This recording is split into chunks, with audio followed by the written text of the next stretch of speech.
Olá, pessoal. Eu sou a professora Kessia Montezuma, professora de Conhecimentos Pedagógicos e de Legislação Educacional para os concursos na área de educação. E hoje, aqui no nosso canal, nós vamos trabalhar questões da Banca Quadrix. Essa banca vem realizando concursos em diferentes estados e regiões do país. Então, você que está se preparando para o concurso na área da educação, vai ter aqui hoje uma aula que vai te direcionar para os principais temas cobrados aí por essa banca. E se você está chegando no nosso canal, seja muito bem-vindo. E não se esqueça, se inscreva no canal, ative o sininho das notificações, porque nós estamos aqui toda semana trazendo um conteúdo relevante que vai te ajudar na sua preparação rumo à aprovação. E compartilhe esse canal com o maior número de pessoas possíveis para fortalecer aqui esse nosso laço, essa nossa relação, que a gente possa cada vez mais estar trazendo conteúdos para você. Então, vamos para a nossa aula de hoje?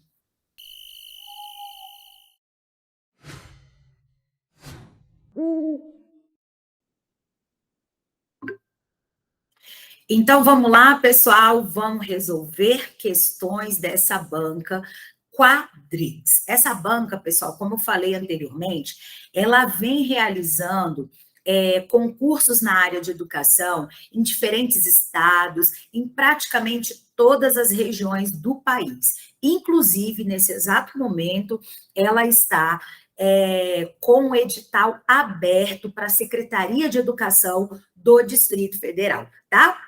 Para cargos de professor de educação básica e também cargos da carreira assistência. Então, uma banca que vem aí realizando bastante concurso. E se você está aí na sua região com um concurso aberto, que não é essa banca, não tem problema, você pode permanecer aqui com a gente, porque você vai, através das questões, consolidando o seu conhecimento, tá? Treinando questões, que isso vai te ajudar aí na sua preparação, tá bom? Então, vamos lá, vamos juntos para a nossa primeira questão.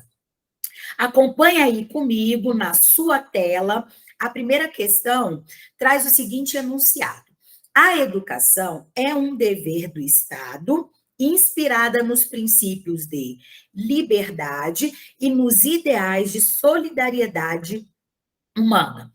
Tem por finalidade o desenvolvimento do educando para a qualificação para o trabalho.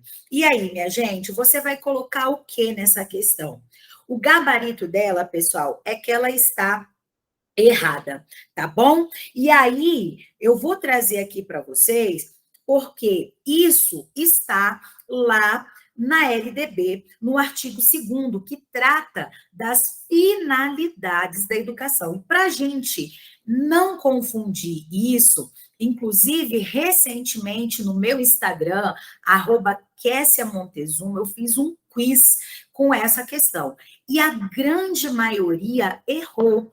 Porque, da forma como a banca elaborou essa questão, ela trouxe elementos muito parecidos com o que a legislação diz ser a finalidade da educação. Mas em legislação, pessoal, ser parecido não é o suficiente para que a questão seja considerada correta.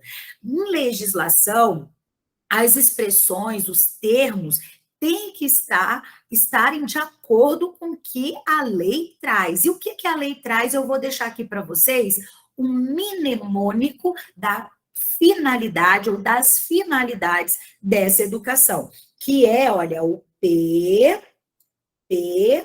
Q, onde, pessoal, vou colocar aqui, esse primeiro P, ele vai ser o pleno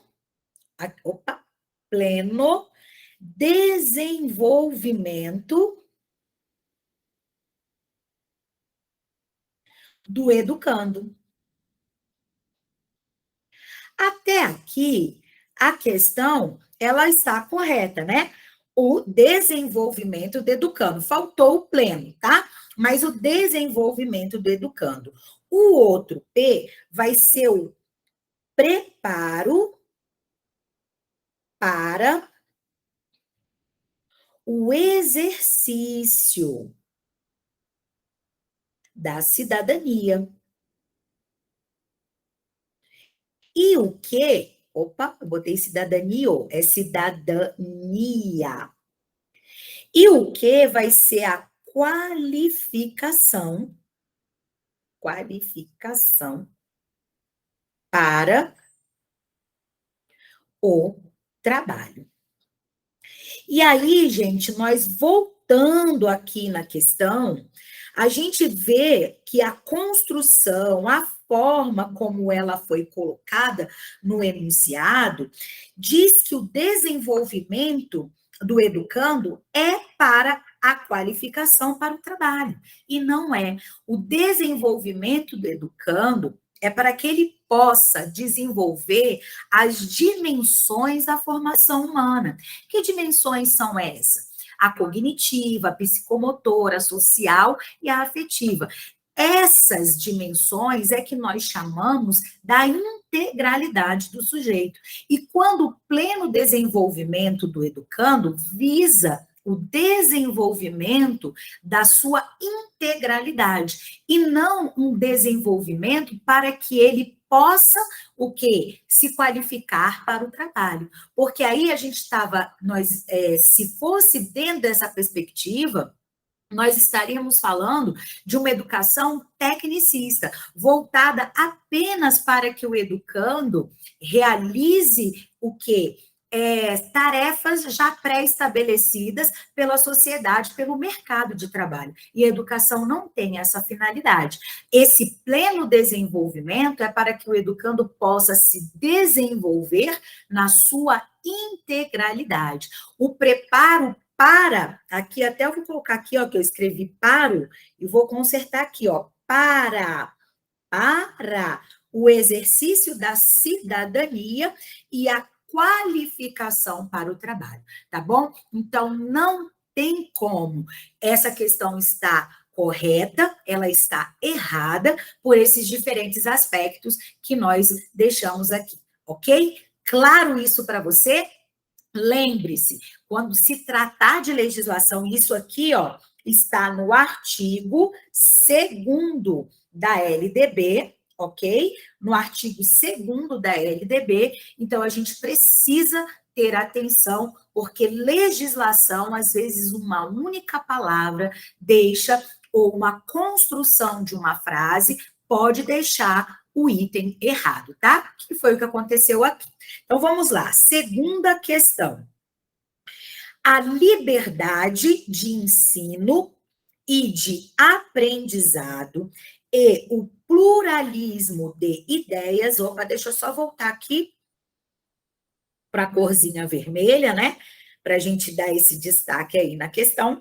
A liberdade de ensino, ó, a liberdade de ensino e de aprendizado e o pluralismo de ideias e de concepções pedagógicas são princípios educacionais cogentes.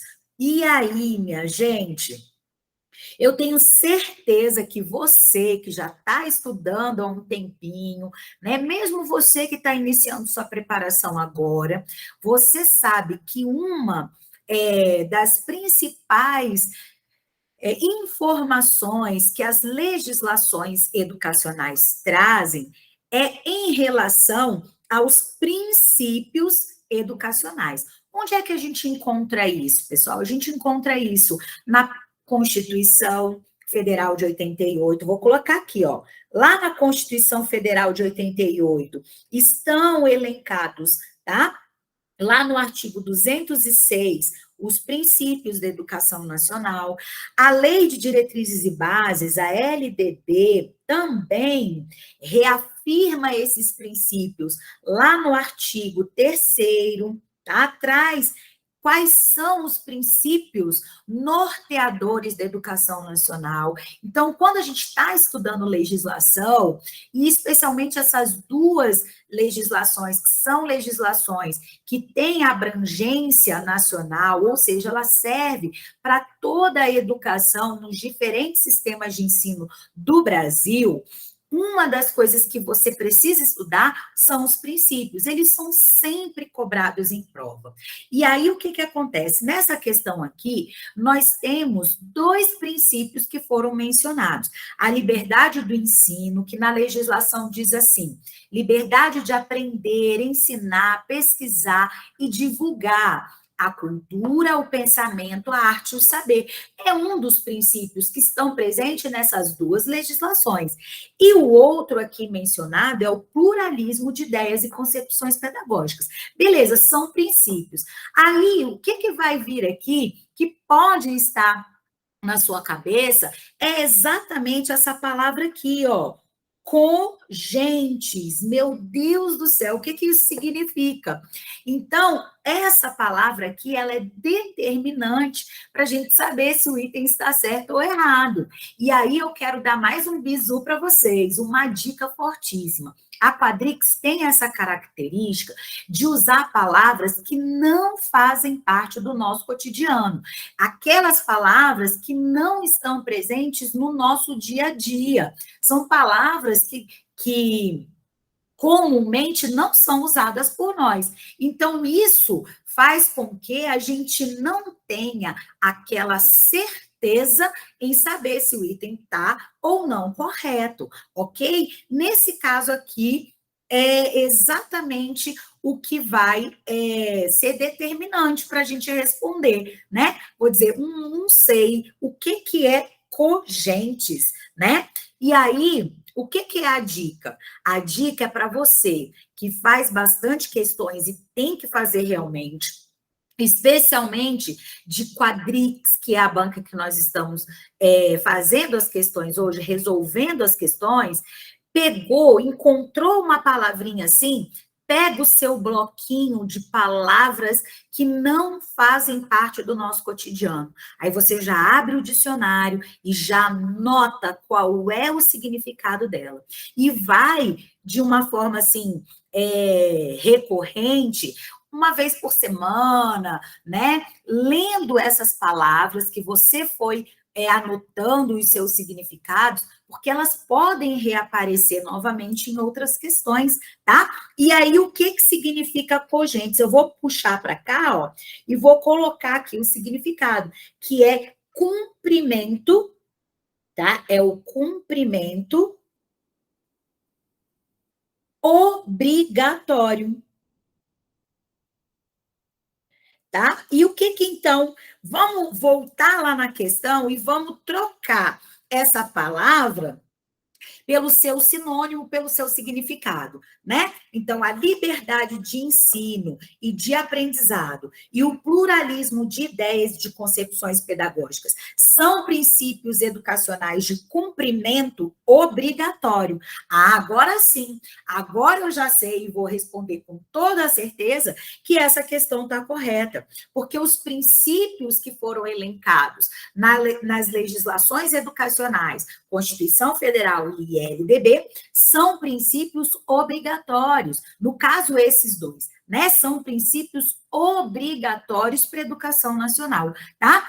Então, muita atenção, porque uma palavrinha pode ser determinante, tá? E isso é uma das características dessa banca, tá bom?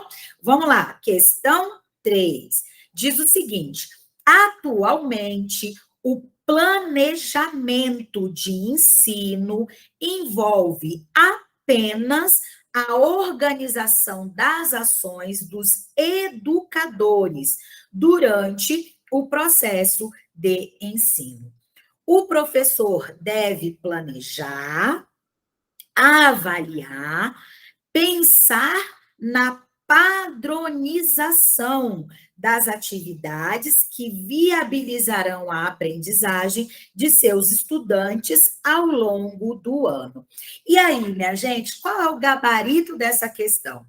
Algumas palavrinhas aqui, né? Nós já deixamos em destaque para chamar a atenção e a gente analisar melhor o item. Nesse caso, essa questão ela está errada, tá? E algumas palavras são determinantes para a gente chegar a esse gabarito. A primeira delas é apenas, tá? E aí, gente, é outra característica que essa banca tem. Quando ela trouxer no enunciado da questão palavras restritivas, como apenas, somente, exclusivamente, essas palavras que restringem uma ação, um pensamento, um significado, na maioria das vezes essa questão vai estar errada, tá? Em 99% das vezes. Pode ser que nesse 1% a questão esteja correta. Então, qual é a atitude que você vai ter? Você vai dar uma atenção especial. Você vai analisar o item com mais cuidado, tá? Você vai, acender o farol, tá? Igual dizia Timaya, acende farol. Acende farol. Opa, eu vou analisar isso aqui com mais cuidado. E aí, quando diz assim, o planejamento de ensino envolve apenas a organização das ações dos educadores, deixou esse termo restritivo demais, tá? Restringiu a essa única ação. E o planejamento de ensino, ele não está restrito a essa organização. Então, esse apenas deixou. E a própria questão em seguida, ela vem dizendo: o professor deve planejar, ele deve avaliar, ele deve pensar na padronização. E aí, essa palavrinha aqui, já deixou esse item errado, tá? O planejamento, ele não deve ser padronizado. Ele deve levar em consideração as diferentes características que esses alunos têm. Porque o que acontece? Tem alunos que têm facilidade para assimilar o conteúdo transmitido de uma forma. Tem alunos que vão assimilar de uma outra forma. E você pensar as atividades padronizando, ou seja, levando em consideração que todos aprendem da mesma forma, vai constituir aí na possibilidade de exclusão do conhecimento de alguns dos seus alunos. Então, não pode haver uma padronização, certo? Deve haver um planejamento levando em consideração as diferentes características dos alunos que compõem o quê? A sua turma, a escola. Então, não deve existir padronização, tá? Então, essas duas palavrinhas deixaram aí esse item errado, tá? Então, muita atenção. Vamos lá, questão 4. A questão 4 traz para a gente o seguinte enunciado. O planejamento, mais uma vez falando desse conteúdo que é muito importante dentro do contexto educacional, as ações pedagógicas, as ações docentes, elas não são feitas de forma aleatória, ela exige planejamento, tá? Então, por isso que esse item, ele é tão importante aí nos editais. Então, aparecendo aqui de novo para a gente, o planejamento é uma tomada de decisão sistematizada, racionalmente organizada sobre a educação. O educando, o ensino, o educador, as matérias, as disciplinas, os conteúdos, os métodos e as técnicas de ensino, a organização administrativa da escola e a comunidade escolar. O plano consiste em um documento mais elaborado, no qual constam os objetivos específicos, os conteúdos e o desenvolvimento metodológico. Galerinha, essa questão, ela tá certinha, é uma questão muito completa. E aí, duas coisas são importantes aqui que a gente vai mencionar com vocês. Nessa primeira parte da questão, até onde vem o ponto aqui, ó, vou marcar aqui, ó, até aqui, isso aqui é um detalhamento do conceito dado por Libânio, né? Quando fala desse planejamento escolar. Quando ele diz que o planejamento escolar é uma ação racionalizada, organizada e sistematizada da ação docente, ele traz todos esses elementos aqui que o enunciado trouxe para nós. E o que a gente precisa entender? Que se o planejamento é racional, é que ele está onde, gente? No campo das ideias, onde serão levantadas o quê? As discussões, as reflexões, né? Onde serão ali colocados pontos que vão ser relevantes em relação ao quê? Uma ação futura que se deseja alcançar, tá? E dentro do contexto escolar, qual é a ação futura que se deseja alcançar? O aprendizado do aluno, ok? Então, é algo racional, organizado e sistematizado. Entretanto, olha o que vem depois aqui. O plano consiste em um documento. O que isso significa? Que aquilo que foi pensado, discutido, né, analisado, não pode ficar no campo das ideias. Todas essas reflexões, ideias, discussões sobre uma ação futura que se deseja alcançar, precisa ser o quê? Materializado. Ele precisa ter a forma de um registro, tá? Que no contexto educacional podem ser e virão a ser documentos, como é o caso do plano da escola, que nós sabemos que é resultante do planejamento escolar, que é, na verdade, o projeto político-pedagógico da escola, ok? Então, muita atenção. Quando a gente colocar aqui, ó, planejamento, que é a primeira parte da questão, ó, planejamento, nós estamos falando das reflexões. Opa, deixa eu colocar aqui, ó.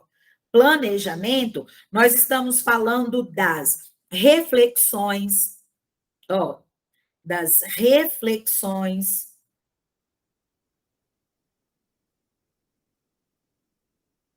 das discussões, de uma ação futura que se deseja realizar, tá? E aí, quando a gente fala aqui, ó, do plano, vou botar aqui, ó, o plano, por isso eles são diferentes, tá? O plano vai ser o quê? Vai ser a materialização do que foi planejado em forma de registro ou de um documento, ok? Então, muita atenção. Existe diferenciação entre o que é planejamento e o que é plano. E você precisa estar com isso muito bem desenvolvido e consolidado aí, para que você possa acertar os itens de planejamento e organização do trabalho pedagógico, tá bom? Tranquilinho? Então, vamos lá para a questão 5. A questão 5 traz para a gente o seguinte: o planejamento participativo, olha aqui, planejamento participativo independe do projeto político-pedagógico da escola. Galerinha, e aí? O que você vai marcar nessa questão? Você vai marcar que ela está errado, porque independe significa o quê? Não depende. E aí, a gente vai lembrar o quê? Vou colocar aqui para vocês, ó. O planejamento escolar, ele possui algumas características muito importantes, tá? Ele deve ser, vou colocar aqui. Eu gosto de usar cores diferentes, tá, gente? E vocês fazem isso também porque isso ajuda, né, a gente visualizar melhor o conteúdo. O planejamento escolar, ele tem como característica ser dinâmico, ok? Ele é dinâmico. Outra característica muito importante do planejamento escolar é que ele deve ser o quê? Contínuo. Vou botar aqui, ó. Contínuo, ok? Outra característica que o planejamento escolar deve ter é que ele deve ser o quê? Flexível, tá? Vou escrever de novo aqui para ficar bonitinho, tá? Ele deve ser flexível. E uma das características mais marcantes do planejamento escolar é que ele deve ser o quê? Participativo. E aí, gente, ó, participativo. E esse planejamento participativo, ele vai ter como fundamentação legal quem? A Constituição Federal de 88 e a LDB. Aonde? Lá no artigo 206 e no artigo 3º. Quando essas legislações estabelecem que um dos princípios da educação nacional é a gestão democrática. E como é que essa gestão democrática vai se materializar dentro da escola? Através do planejamento participativo, tá? Através de um planejamento que vai envolver de forma ativa, viu, gente? Não passiva, mas de forma ativa, de forma atuante. Quem? Todos os atores que constituem esse ambiente escolar. Quem são esses? A equipe gestora, os professores, os estudantes, os pais e responsáveis desses alunos, né? Também os funcionários dessa escola, que a escola não se restringe apenas, né, à equipe docente, mas existe toda uma equipe que envolve o funcionamento da escola. Então, esses também fazem parte desse planejamento participativo, né? Os funcionários da escola, os servidores da limpeza, os merendeiros, aqueles que são responsáveis por garantir a segurança patrimonial, que são os vigias, todos esses são atores que compõem essa comunidade escolar, inclusive também a comunidade local onde essa escola está inserida, certo? Então, isso é muito importante a gente entender, que o planejamento participativo vai envolver todos esses sujeitos, tá? E em cumprimento a essa determinação, que é a determinação legal, constante na Constituição Federal de 88, no artigo 206, e na LDB, no artigo 3º, e vai se materializar aonde? Qual é o documento que vai estar explícita essa participação de toda a comunidade escolar? No projeto político-pedagógico. Então, o planejamento participativo não independe do projeto político-pedagógico da escola. Ao contrário, ele depende e muito, ou seja, eles estão diretamente relacionados. Eles devem estar o tempo todo, o quê? Articulados, tá? Por isso que a questão está errada. Beleza? Vamos lá, questão 6. Olha o que a questão 6 traz para a gente. No PPP, aí nós já estamos falando dele aqui, né? Mencionamos ele, inclusive, na questão anterior. No PPP, Projeto Político Pedagógico, a instituição escolar deve tomar suas decisões de forma centralizada e verticalizada, visando a um objetivo unificado perante as necessidades da comunidade escolar do país, sem autonomia para modificar os entendimentos implantados pelo Estado intervencionista. E aí, gente, que questão é essa? Deu até arrepio fio na espinha essas afirmativas aqui, né? E aí, ó, sem a menor sombra de dúvidas, nós vamos colocar que o gabarito dessa questão está o quê, gente? Errado, né? E são muitos os elementos que deixam essa questão errada. Eu vou até usar outra corzinha para destacar novamente quais são esses elementos, essas palavras que caracterizaram que essa questão está completamente errada. Vamos lá. Uma delas já começa aqui no início, ó, que no PPP a instituição deve tomar as suas decisões de forma centralizada. O que é isso, gente? É de forma o quê? Participativa, de forma o quê? Democrática, tá? Então, essa centralização, ou seja, atribuindo a uma única pessoa ou a um único grupo de pessoas essas decisões, que são decisões que vão envolver todo o contexto da escola, tá? Então, esse já é o primeiro erro e é um dos principais, porque o PPP, ele vai ser resultante de um planejamento participativo que tem como base legal a Constituição Federal e a Lei de Diretrizes e Bases da Educação Nacional, a LDB, tá? Ainda trazendo outros elementos que reforçam que essa questão está errada, nós temos aqui, ó, e verticalizada, né? De forma alguma. Quando a gente fala dessa ideia de verticalização, ela vem nesse sentido o quê? De cima para baixo, tá? E dentro do planejamento participativo, as decisões vão estar o quê? De forma horizontal, ou seja, colocando todo mundo num mesmo patamar de importância, né? De participação, tá? Então, aqui outra questão que já deixou esse item errado, tá? Aí vem assim, visando um objetivo unificado, tá? Ou seja, perante as necessidades da comunidade escolar do país. Como assim, se o PPP, olha aqui, ó, o PPP, eu vou botar aqui, ó, o PPP é um documento que caracteriza, vou botar aqui, ó, caracteriza a identidade da escola.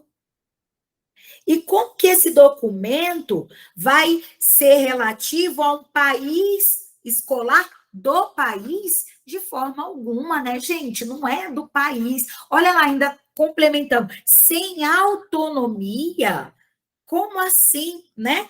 Para modificar os entendimentos, quer dizer, se houver a necessidade de ajuste, porque uma das características do PPP é justamente a flexibilidade ao que as demandas e as necessidades reais daquela comunidade escolar, que é contínua, que é dinâmica. Então, esse documento pode, sim, ser modificado, e uma das características do PPP, que é a flexibilidade, traz consigo a autonomia para que esses ajustes possam ser realizados. Como é que é sem autonomia? Então, galerinha, essa questão toda errada. Trouxe muitos elementos que confirmam que ela está completamente errada, tá bom? E aí, caminhando, vamos lá para a nossa questão 7. Olha o que a questão 7 traz para nós, amoras e amores.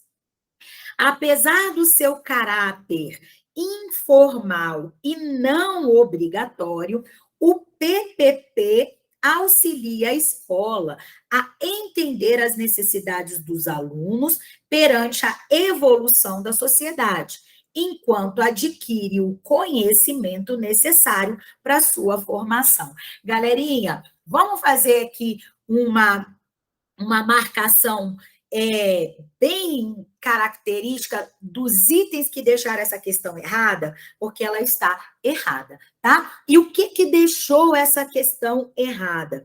Duas principais palavrinhas, que são essa aqui, ó, o PPP, apesar do seu caráter informal e não obrigatório. Como assim? Gente, duas características do PPP, do projeto político pedagógico.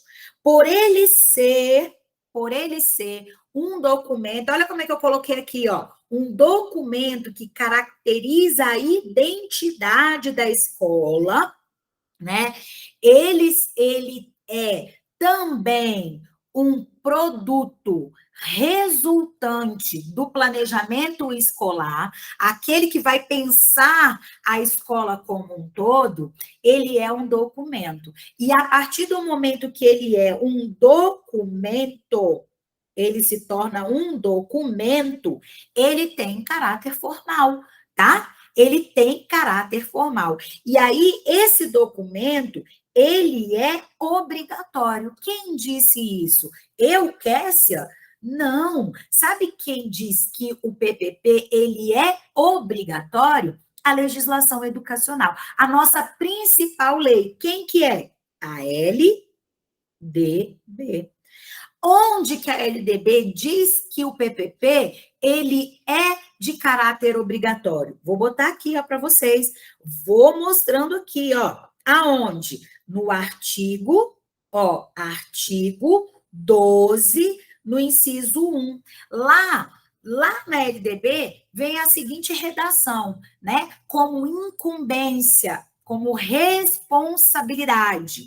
E todas as vezes que vocês encontrarem legislação, incumbência, responsabilidade, isso significa um dever. E se é dever, é o quê? Obrigatório. Já derruba a questão aqui também, tá? Porque ele é obrigatório. Lá está dizendo o seguinte: é incumbência dos estabelecimentos de ensino elaborar e executar a sua proposta pedagógica. Proposta pedagógica é o quê, minha gente? PPP, Projeto Político Pedagógico. Ainda lá na LDB, eu vou botar aqui, ó, no artigo 13, no inciso 1 também, diz que é responsabilidade, é incumbência, ou seja, é dever dos docentes participar da elaboração da proposta pedagógica do estabelecimento de ensino. Então, traz aí, mais uma vez, o reforço de que esse projeto político-pedagógico, essa proposta pedagógica, deve acontecer num caráter o quê? Participativo. E ainda no artigo, olha, eu vou botar aqui, ó, no artigo 14, porque não é falta de fundamentação legal, tá? O artigo 14, nos incisos 1 e 2, também vai dizer que os profissionais da educação escolar, que não são apenas os professores, os docentes, tá? E nem a equipe gestora da escola, mas os profissionais da educação escolar também devem participar da elaboração dessa proposta pedagógica. E no inciso 2 do artigo 14, diz que a comunidade local, por meio do quê? Dos órgãos colegiados, também vão participar da elaboração dessa proposta pedagógica, tá? Então, não faltou aqui argumentos, fundamentação legal para estabelecer aqui, né, gente, que o projeto político pedagógico é formal, porque é um documento e é obrigatório, baseado nesses artigos que a LDB traz para nós, tá bom? Tranquilinho? Então, por isso que essa questão está errada. E aí eu vou até fazer assim, ó, bonitinho o nosso projeto político pedagógico.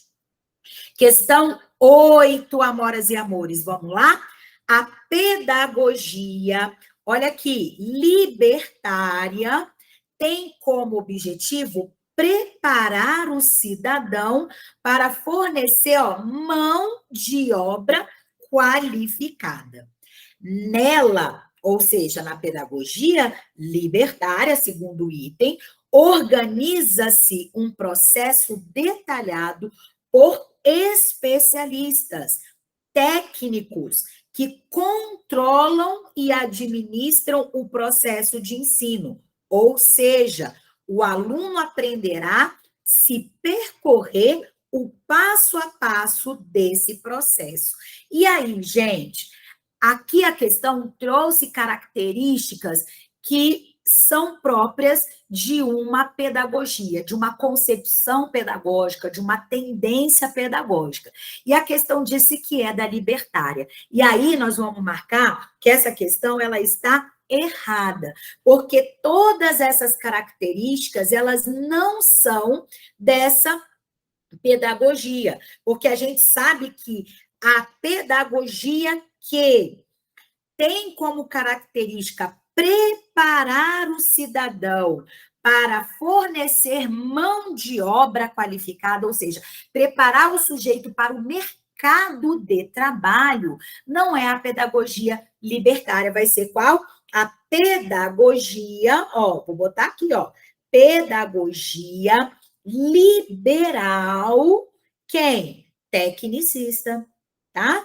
Aí, toda tecnicista, todas as outras características que vem trazendo o enunciado da questão vão fortalecendo que essas características são dessa concepção ou dessa tendência pedagógica. Nela organiza-se um processo detalhado por especialistas, técnicos, tá? É o controle do aprendizado para que esse aluno vá lá e execute uma tarefa, né? Que possa ocupar uma determinada função no mercado de trabalho, tá? Então, muita atenção, porque quando a gente fala de tendências pedagógicas, de concepções pedagógicas, todas elas vão ter características próprias, tá? E uma delas é justamente aí, quais são os conteúdos, qual é a relação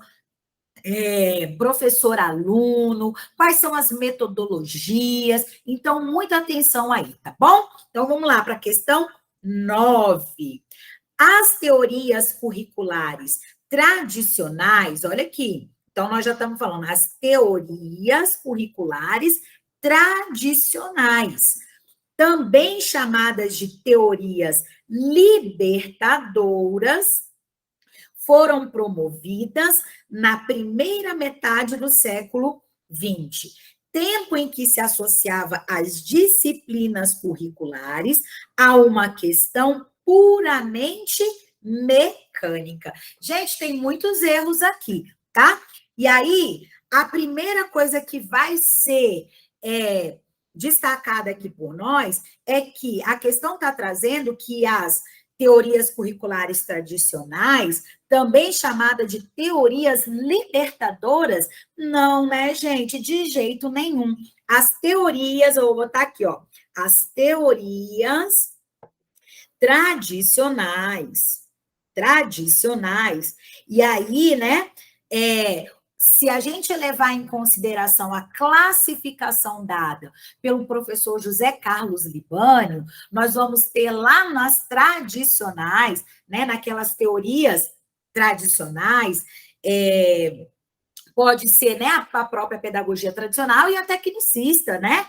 Então, assim, são concepções aí que não buscam de forma alguma o quê? Uma transformação social. Por isso que essas teorias tradicionais, elas também são chamadas aqui, ó, elas também são chamadas de teorias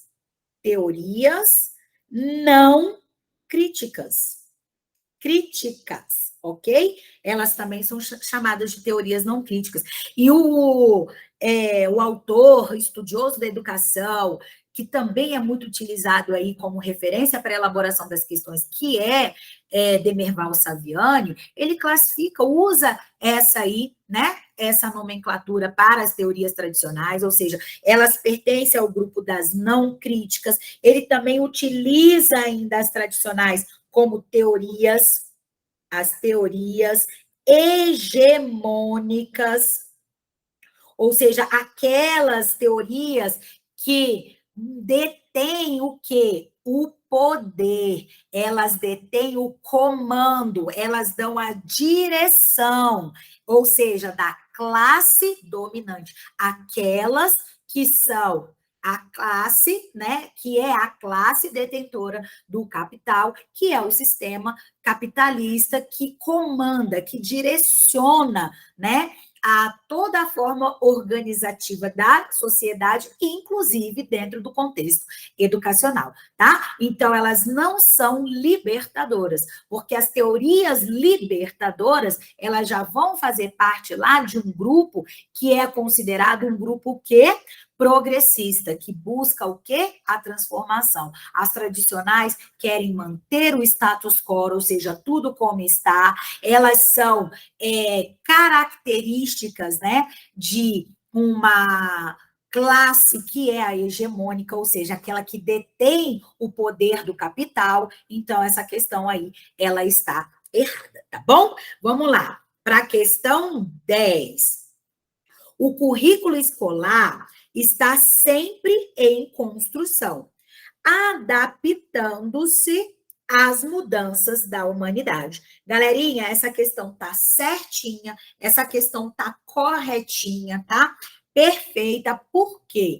A gente vai lembrar que um dos autores que é referência quando se trata de currículo, que é Sacristã, ele diz que o currículo é a ligação entre a sociedade, as suas expressões culturais, sociais e a escola, tá? Então, a sociedade, pelo currículo representar essa ligação entre a sociedade e o saber escolar, a escola vai sim, né, se adaptar ou se adequar àquilo que a sociedade vem o quê? Vem vivenciando, tá? Essas questões. E a sociedade é muito dinâmica, a sociedade está em constante movimento. E o currículo, ele precisa acompanhar, né, essas mudanças, porque o currículo é a ligação entre o ambiente escolar,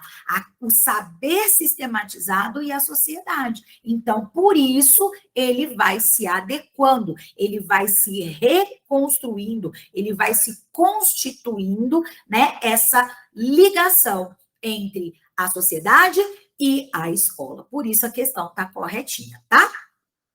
Questão 11. A multidisciplinaridade é a proposta curricular que promove a articulação entre as disciplinas, com a manutenção dos objetivos específicos de cada um, em oposição à visão fragmentada do conhecimento. E aí, gente, o que você vai colocar aí nessa questão? Vai me acompanhar? Eu vou acompanhar vocês, tá? Eu tenho certeza que vocês colocaram aí que essa questão ela está errada. Sabe por quê, gente? Porque essas características não são da multidisciplinaridade, e sim, ó, da interdisciplinaridade, ok? Essas características são da interdisciplinaridade. A multidisciplinaridade vão ser o quê? Muitas disciplinas organizadas de forma hierarquizada, tá? Justapostas, elas não vão, olha aqui a característica, promove articulação. Não, gente, a multidisciplinaridade, eu costumo usar essa expressão para que você mentalize e não erre mais. Eu uso nas minhas aulas presenciais essa expressão. A multidisciplinaridade é cada um no seu quadrado. Não vai existir relação, articulação entre as diferentes disciplinas, entre as diferentes áreas do conhecimento, tá? É cada um no seu quadrado, tá? Onde a principal característica dela é a fragmentação do conhecimento. E dentro de trazer a oposição a essa proposta curricular, veio a interdisciplinaridade, que promove articulação, ou seja, uma ligação entre as disciplinas. Elas vão manter os seus objetivos específicos, mas elas vão conversar entre elas e estabelecer o quê? Objetivos comuns a todas as áreas de conhecimento. E isso vai ter o quê? Uma visão do saber o quê? Não mais fragmentado do conhecimento, né? Mas um saber mais integral, num saber mais global e não fragmentado, tá? Então, por isso que essa questão está errada, ok? Questão 12. A gente já está quase terminando, caminhando aí para o final. Questão 12. No intuito de democratizar, olha a palavrinha-chave aqui, democratizar a educação, as metodologias adotadas devem ser pautadas pelo tecnicismo e pela pedagogia liberal. E aí, gente, o que vocês vão responder aí nessa questão para nós? Você colocou o quê? Marcou que ela tá o quê? Errada, tá? É isso aí, ela tá errada. Por quê? Quando a gente fala, gente, da pedagogia liberal, a gente vai entender que esse liberal não está, ó, diferente, não está. Vou até fazer aqui, ó.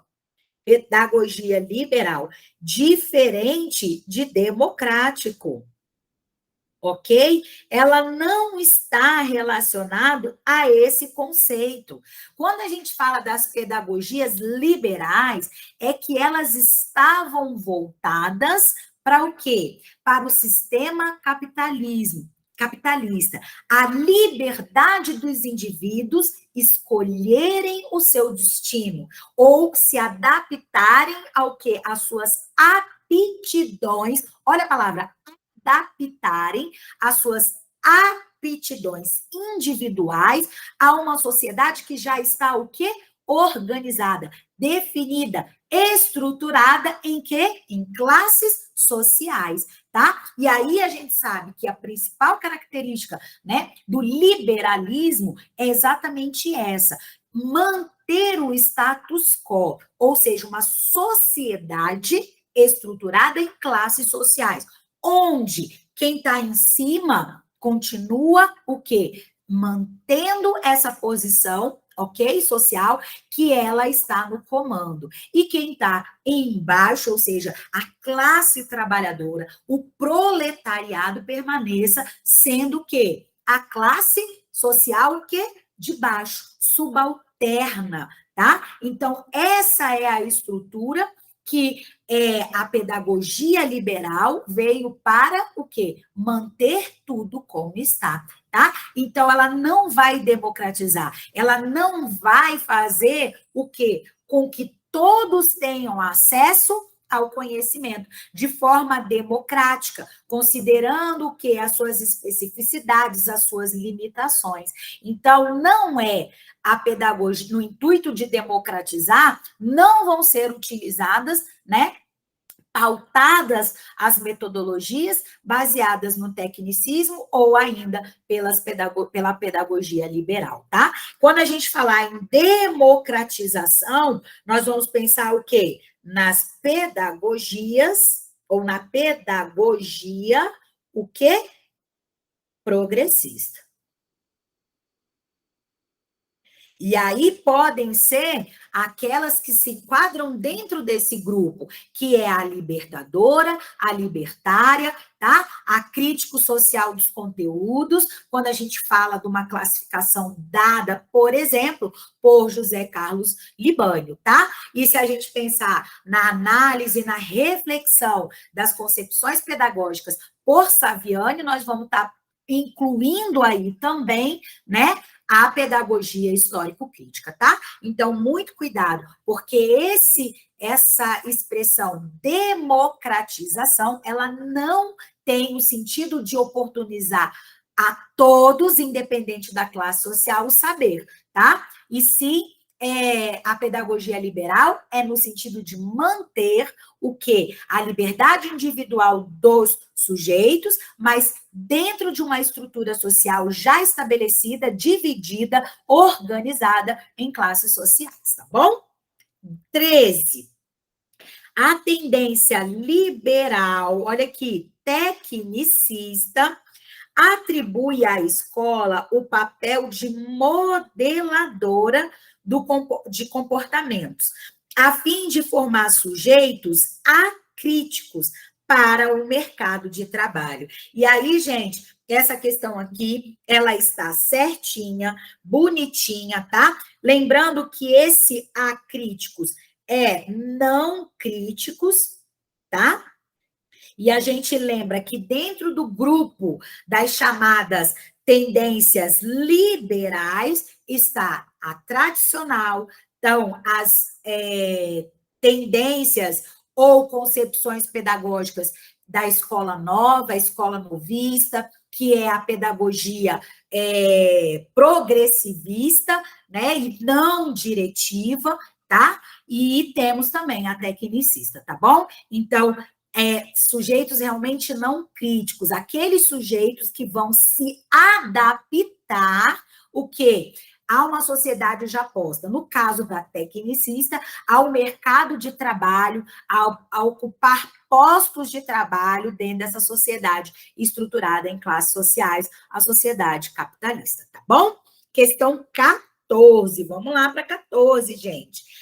Para as tendências, olha aqui, tendências progressistas, os processos de ensino e aprendizagem devem considerar o contexto social do estudante e a diversidade social. E aí, gente, nós vamos colocar aqui que essa questão está corretinha. Uma das características dessas pedagogias progressistas que buscam o quê? A transformação social dos sujeitos, pedagogias que buscam, dentro da transmissão do conhecimento, a emancipação dos sujeitos, tá? Então, elas buscam mudanças, elas buscam transformação, elas consideram o saber como instrumento de luta, de resistência, ok? Elas vão considerar o contexto sócio-histórico dos estudantes e a diversidade social dos diferentes sujeitos que compõem as diferentes classes sociais, tá bom? Então, tá tudo certinho, tudo bonitinho. Essa é a principal característica que as tendências progressistas têm em comum, tá bom? Beleza? Questão 15. Na concepção crítico-social dos conteúdos, a escola exerce um papel fundamental de difusão dos conteúdos, de forma indissociável das realidades sociais. Indissociável é de forma o quê? Não separada, tá? Não separada. Ou seja, não se separa o quê? Os conteúdos das realidades sociais. E aí, a questão está corretinha, é exatamente isso, tá? Quando a gente fala lá da concepção crítico-social dos conteúdos, essa é uma tendência pedagógica classificada aí como progressista, né, por o nosso professor, querido professor José Carlos Libânio, ele traz aí a importância da difusão dos conteúdos. Quais são esses conteúdos? São os conteúdos historicamente desenvolvidos, construídos, elaborados, sistematizados pela sociedade. Porque o que ele diz? Como é que o saber vai ser emancipador? Quando a classe dominada conseguir ter acesso ao conteúdo da classe dominante. Então, por isso que esse saber sistematizado, historicamente construído, organizado pela humanidade, tem que ser acessível a essa classe social. Só que ele diz assim, não é simplesmente, né, que o aluno saiba a fórmula da água, o H2O, né? Olha aqui, né? Ô, menino, tu bebeu H2O? Já viram isso aí? O menino, não bebi isso, não. Tu bebeu sim, me disseram ele negando, não bebi não. H2O é água, né? O que acontece? Todos os indivíduos, especialmente, né, os das classes mais baixas, eles precisam se apropriar desse saber sistematizado. Só que esse saber, ele tem que estar o quê? articulado, ele tem que estar integrado às realidades sociais, ao contexto de vida, né? Aquilo que esses indivíduos têm e vivenciam no seu cotidiano. Não pode ser um saber afastado, um saber descontextualizado, um saber separado, né, dessa realidade, porque se for, ele volta lá para aquela característica que é do tradicional. Se ele não vê sentido, se ele não vê relação desse saber com o seu contexto, não vai haver o aprendizado, tá? Ele não vai ter importância, relevância, o que vai afastar ele, inclusive, da escola. Tá bom? E aí, amoras e amores, a gente termina aqui hoje essa nossa aula, esse nosso momento tão gostoso, tão maravilhoso de compartilhamento. Tá aqui, ó, o gabarito de todas as questões. Essa aula vai ficar disponível aqui no nosso canal, tá bom? Então, você pode rever quantas vezes você achar necessário, tá bom? Para que você consiga consolidar e todos esses assuntos que nós trabalhamos nas questões. Você pode, inclusive, tá? Compartilhar, né, essa nossa aula com quantas pessoas você quiser e souber que estão aí nesse caminho, nessa trajetória, aí na busca pela aprovação num concurso educacional, para que você seja aí, alcance seu objetivo e seja um servidor efetivo da educação, tá bom? E aí eu vou deixar aqui para vocês também, ó, o meu @ Kessia Montezuma. Você pode me encontrar lá no Instagram, tá? Lá também vai ser um prazer, tá? Compartilhar dicas, informações, também dentro do contexto aí da educação, conversar com você, dialogar com você. Vai ser um prazer ter você também lá nas minhas redes sociais, tá bom? Então, a gente se encontra numa próxima aula. Fique com Deus, se mantenha firme e forte, porque a sua hora vai chegar. Nós nos encontramos na próxima aula. Até lá!